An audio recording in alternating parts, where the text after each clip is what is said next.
Hello అందరికీ నమస్తే. మనం ప్రతి నెల మాస ఫలాలు చూస్తున్నాం. ఏ రాశిలో వాళ్ళకి ఎలాంటి ఫలితాలు ఉంటాయి, వాటికి ఎలాంటి నివారణ పూజలు చేయాలి అనేది చూస్తూ ఉన్నాము.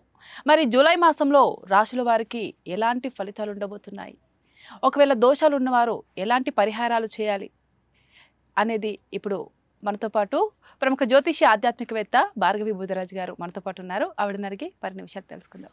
అమ్మ నమస్కారం. నమస్తే అండి. అమ్మ, జూలై మాసంలో గ్రహస్థితులు ఎలా ఉండబోతున్నాయి? శ్రీ గురుభ్యో నమః, శ్రీమాత్రే నమః. జూలై నెలలో చాలా బాగున్నాయి గ్రహస్థితులు. వృషభ రాశిలో కుజుడు ఉన్నారు, మిథున రాశిలో రవి బుధ ఉన్నారు. బుధుడు మిథున రాశి నుంచి కర్కాటక రాశిలోకి వచ్చి వక్రించున్నారు. మళ్ళీ నెల అంతానికి అంటే మాసాంతానికి మళ్ళీ మిథున రాశిలోకి వెళ్ళిపోయారు.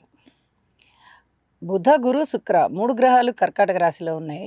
అలాగే కేతు వచ్చేసి సింహరాశిలో ఉన్నారు, చంద్రుడు వచ్చేసి ధనుసు రాశిలో ఉన్నారు, రాహువు కుంభరాశిలో ఉన్నారు, శనిగారు మీనరాశిలో ఉన్నారు.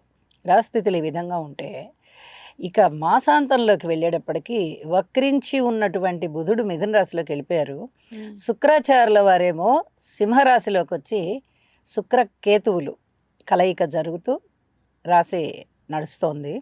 అలాగే మిథున రాశి నుంచి రవి కర్కాటక రాశిలోకి వచ్చిన్నారు. చంద్రుడు కుంభరాశిలోకి వెళ్ళి రాహుతో కలిసి ఉన్నారు. అంటే ఇంచుమించుగా 4 గ్రహాలు నెలంతా చూస్తే మనము మారి ఉన్నాయి.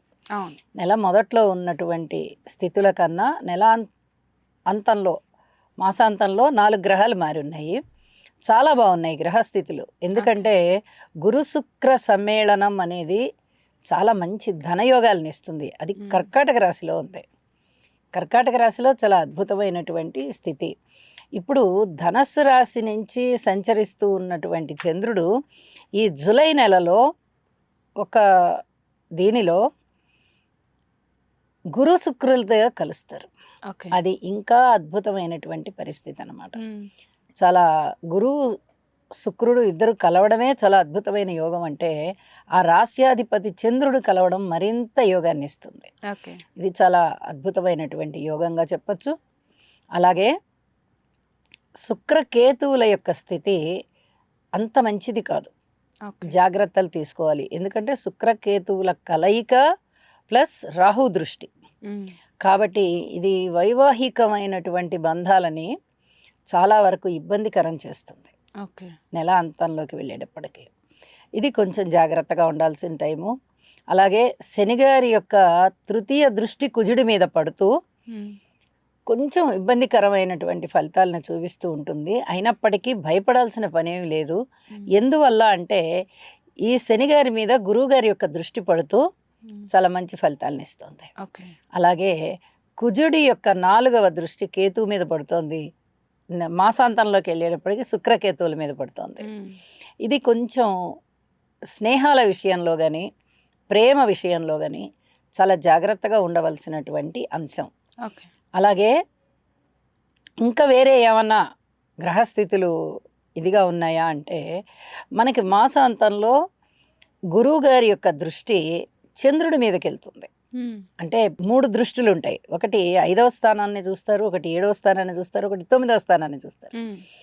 ఇప్పుడు ఈ మాస ప్రారంభంలో చంద్రుని మీద దృష్టి పడట్ల గురువుగారిది, కానీ మకర రాశిలోకి వెళ్ళేటప్పటికి పడుతుంది. అలాగే మీనరాశిలోకి వెళ్ళేటప్పటికి కూడా పడుతుంది. మళ్ళీ తిరిగి వచ్చి నెల అంతా అయిపోయి మళ్ళీ తిరిగి వచ్చి ఒకసారి మళ్ళీ తప్పనిసరిగా 5వ దృష్టిలో కూడా పడతారు. అప్పటికి దాదాపుగా నెల వస్తూ ఉంటుంది. ఈ గురు శుక్ర సంయోగంతో కలిసినటువంటి చంద్రుడు మనం ఆ ఎపిసోడ్ కూడా చేశాము. చాలా అద్భుతమైన ఫలితాలు ఉంటాయి. కాబట్టి ఈ దృష్టి ఫలితాలని కూడా పరిగణనలోనికి తీసుకోవాల్సి ఉంటుంది. అమ్మ, మరి జూలై మాసంలో కుంభరాశి వరకు ఎలా ఉండబోతుంది? కుంభరాశి చాలా జాగ్రత్తలతో కూడి ఉండవలసినటువంటి రాశి. మొన్నటి వరకు ఆడుతూ పాడుతూ ఉన్నారు, అద్భుతమైన ఫలితాలు ఉన్నాయి, గురుబలం చాలా బాగుంది, అస్సలు వెనక్కి తిరిగి చూసుకునే అవసరం లేకుండా జరిగిపోయింది వాళ్ళకి. ఇప్పుడు అలా కాదు, గురుబలం తగ్గింది. అంటే స్థానం రీత్యా కాస్త తగ్గిందన్నమాటే కానీ ఆదాయ రీత్యా బాగానే ఉంది.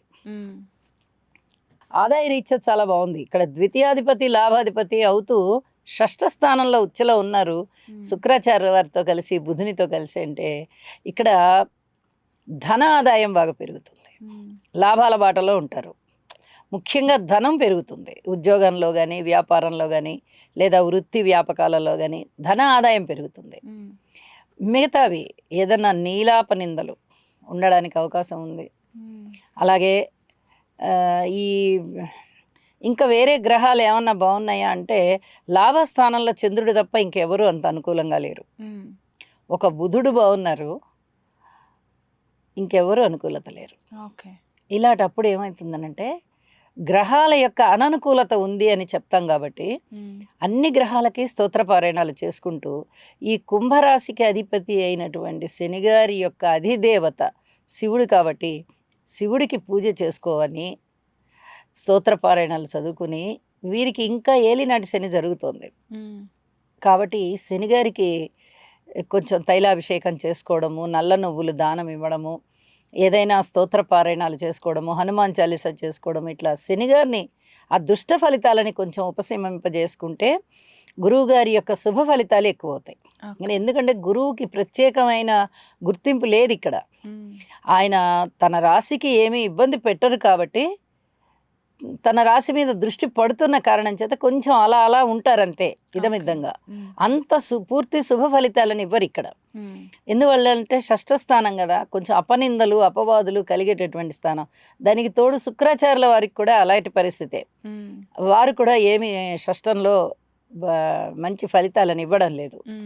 కాబట్టి ఈ గ్రహాలన్నిటికీ బలోపేతం చేసుకోవడం కోసం స్తోత్రపారాయణాలు చేసుకుంటూ ఉన్నట్లయితే, ఈ శివారాధన చేసుకుంటూ ఉన్నట్లయితే చాలా వరకు మంచి ఫలితాలు ఉంటాయి. అయితే ఓర్పు కలిగి ఉండాలి. వీరు పూర్తిగా ఓర్పుతో ప్రతి విషయాన్ని సంయమనంతో వెళ్ళాలి.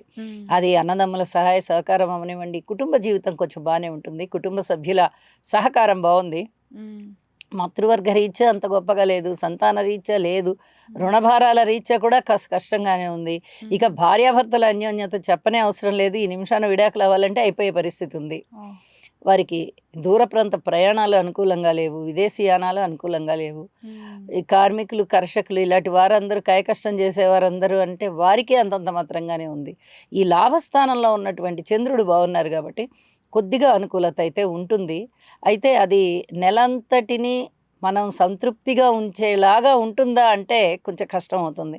కాబట్టి ఈ గ్రహస్థితులన్నిటికీ కూడా ఉపశమనం చేసుకోవాలి, శాంతి పరిహారాలు. అమ్మ, మరి ఆర్థిక ఇబ్బందులు ఉన్నవారు కానీ, ప్రేమ బంధం నుంచి పెళ్లి బంధంలోకి అడుగు పెట్టాలనుకునే వారికి కానీ, లేకపోతే కొత్తగా బిజినెస్ స్టార్ట్ చేసుకునే వాళ్ళకి కానీ ఏమైనా మార్పులు వచ్చే ఛాన్స్ ఉందంటారా? ఎలాంటి జాగ్రత్తలు తీసుకోమని? అత్యధిక జాగ్రత్తలతో కూడి ఉండాలి. ఇప్పుడు గ్రహాల యొక్క బలాలు తక్కువగా ఉన్నాయి కాబట్టి ఏదో రామ అన్నా కూడా అది వ్యతిరేకం అయిపోతుంది అన్న సామెతగా ఇప్పుడు వీళ్ళు ఎంత మంచిగా ఉన్నా అక్కడ గ్రహస్థితులు అనుకూలం లేవు కాబట్టి వీళ్ళ గురించి కొంచెం వ్యతిరేకతలు ఉంటాయి.